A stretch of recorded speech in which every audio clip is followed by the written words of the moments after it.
ठंड में दो बेशर्म बहनें।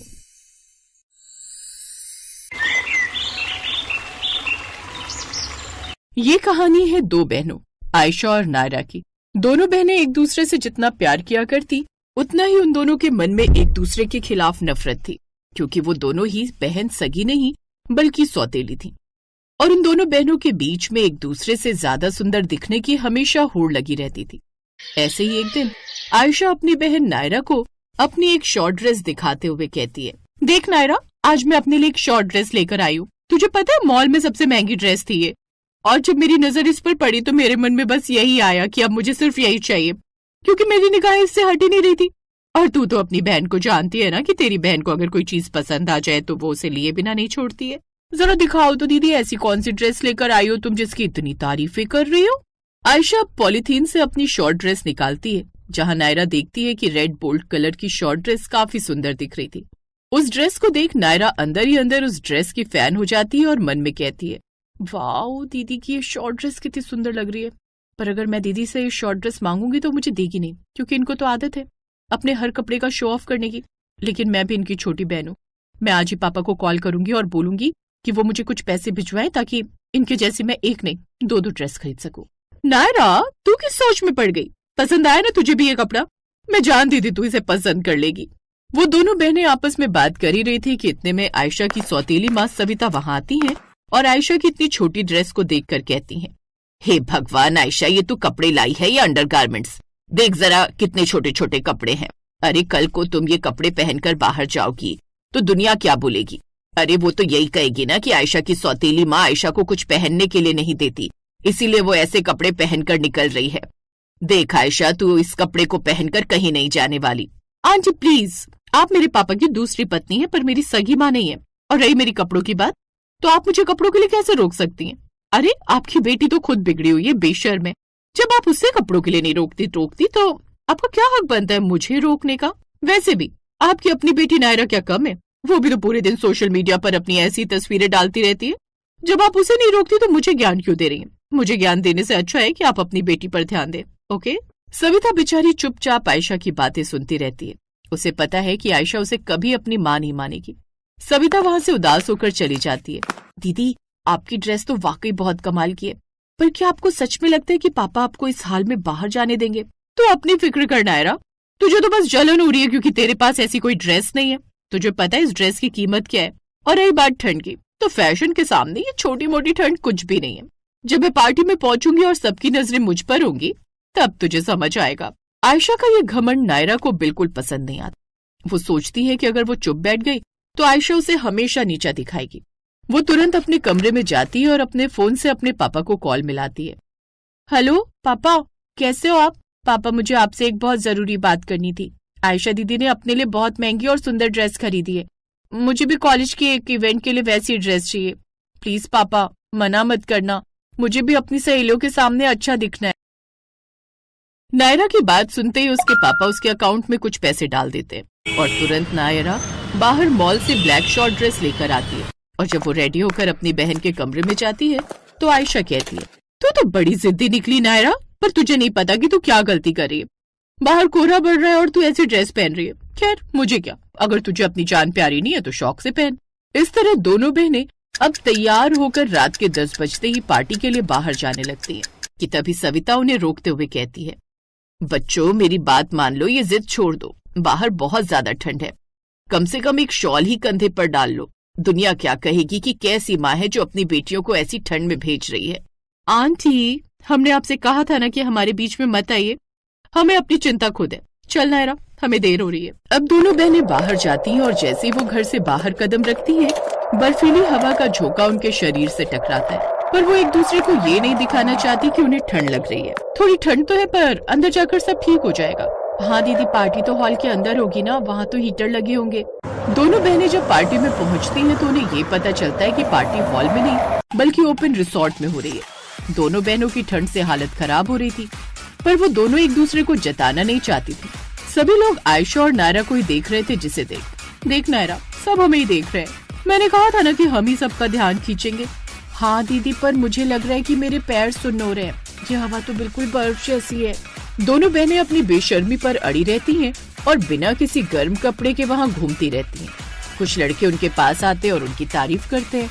आयशा और नायरा को बहुत खुशी होती है, लेकिन अंदर ही अंदर उनकी हालत खराब हो रही होती है। नायरा, मुझे बहुत ज्यादा ठंड लग रही है, मेरे हाथ पैर नीले पड़ रहे हैं। दीदी, मेरा भी यही हाल है, मुझे चक्कर से आ रहे, पर अगर अभी हम यहाँ से गए तो सब हमारा मजाक उड़ाएंगे। लोग कहेंगे कि बड़ी फैशन वाली बन रही थी और ठंड नहीं झेल पाई। बाहर में जाए लोग। नायरा, तेरी तबीयत खराब हो रही है, देख तेरा चेहरा कितना सफेद पड़ गया है। आयशा को अब अपनी बहन की चिंता सताने लगती है। उसे ये एहसास होता है कि फैशन और एक दूसरे को नीचा दिखाने के चक्कर में उन्होंने बहुत बड़ी बेवकूफी कर दी है। वो तुरंत अपनी सहेली से उसका बड़ा जैकेट मांगती है और नायरा को लपेट देती है। चलो नायरा, हम घर जा रहे हैं। चलिए दीदी, अब ये सर्दी बर्दाश्त के बाहर है। आयशा अपनी बहन को सहारा देते हुए अपनी कार तक पहुंचती है और कार में बिठाकर वो कार का एसी तेज कर देती है और कार चलाती है। वो घर पहुंचती है और दरवाजा खोलते ही सीधे हीटर के पास जाकर बैठ जाती है। उन दोनों को इस तरह ठंड से कपकपाते देख वो उन दोनों के लिए गर्म दूध लेकर आती है और बोलती है, मैंने मना किया था ना, पर तुम दोनों को तो अपनी सुंदरता और फैशन दिखाना था। अब देखो क्या हाल बना लिया है अपना। सॉरी मम्मी, सच में आज हमें अपनी गलती का एहसास हो गया है। फैशन जरूरी है पर सेहत से बढ़कर नहीं। और नायरा, मुझे माफ कर दे, मैंने तुझे इस कंपटीशन में खींचा था। नहीं दीदी, गलती मेरी भी थी। मैं आपसे आगे निकलने के चक्कर में ये भूल गई कि आप मेरी बड़ी बहन हो। अब से हम ऐसी बेवकूफी कभी नहीं करेंगे। सविता आयशा के मुंह से पहली बार मम्मी सुनकर बहुत खुश थी। इसके बाद सविता दोनों के सिर पर हाथ फेरती है। उस रात की कड़ाके की ठंड ने उन दोनों सौतेली बहनों के बीच की नफरत और मुकाबले की भावना को हमेशा के लिए खत्म कर दिया। अब वे दोनों एक दूसरे की सबसे अच्छी दोस्त बन गई थी और फैसला किया कि वो अब अपनी माँ की बात हमेशा मानेंगी।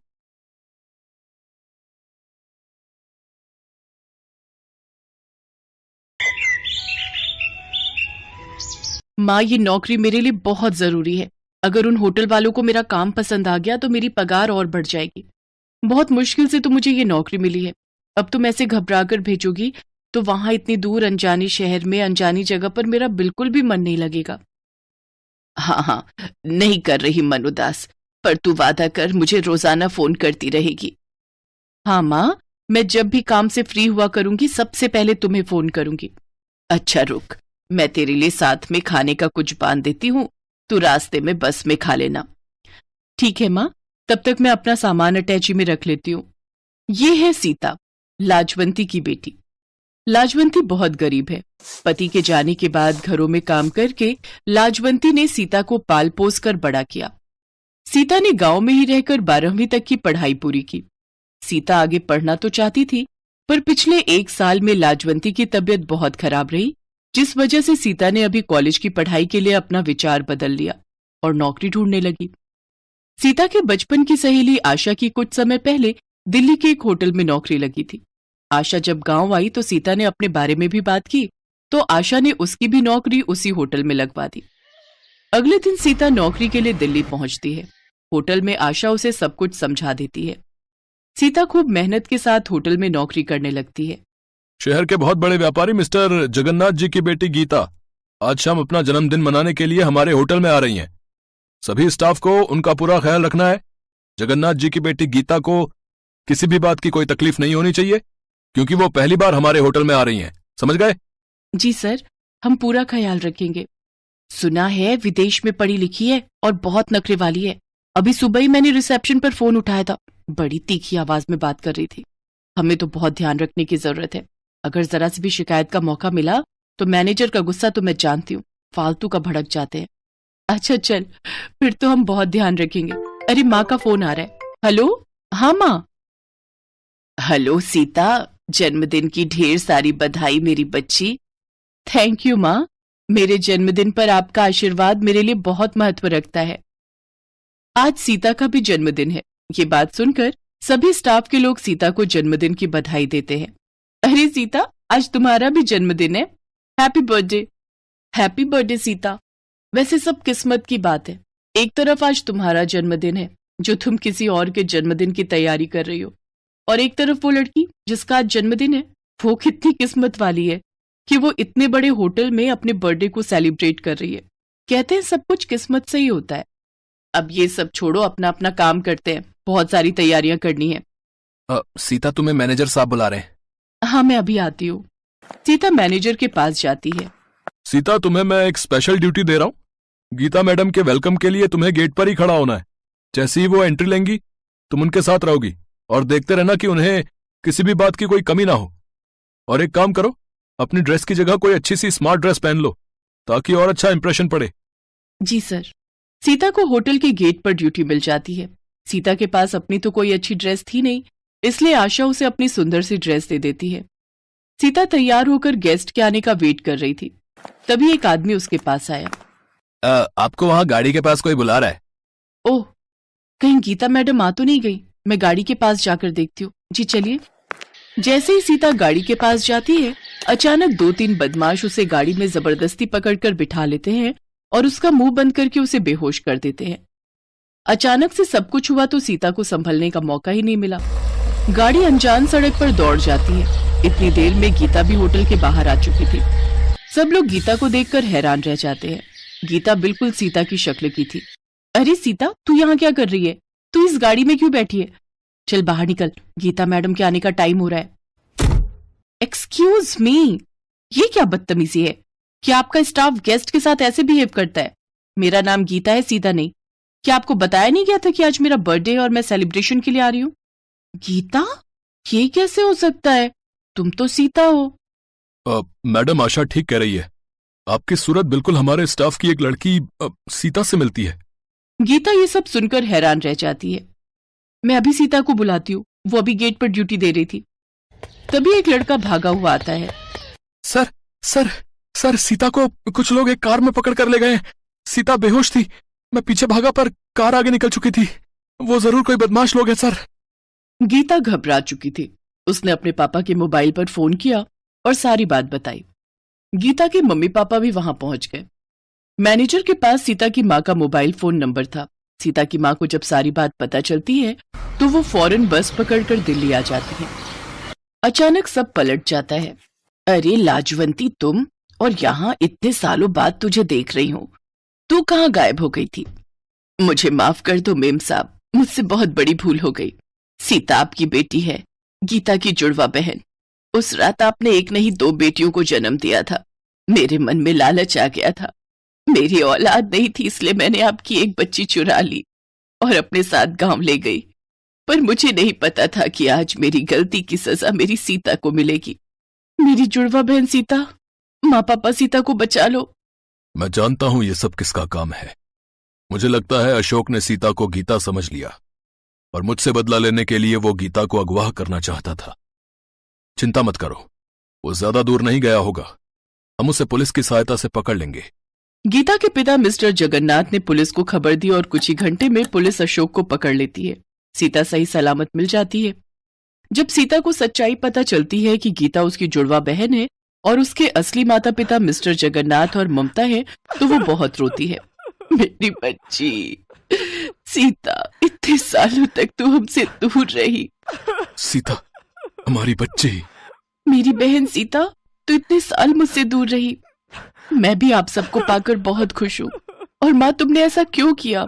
मेरे अपने माता पिता से मुझे दूर क्यों कर दिया? सीता और गीता एक दूसरे के गले लग जाती हैं। मुझे माफ कर दे सीता, मुझे माफ कर दे। अब तू अपने परिवार के साथ खुश रह। मैं तुझे अपना चेहरा कभी नहीं दिखाऊंगी।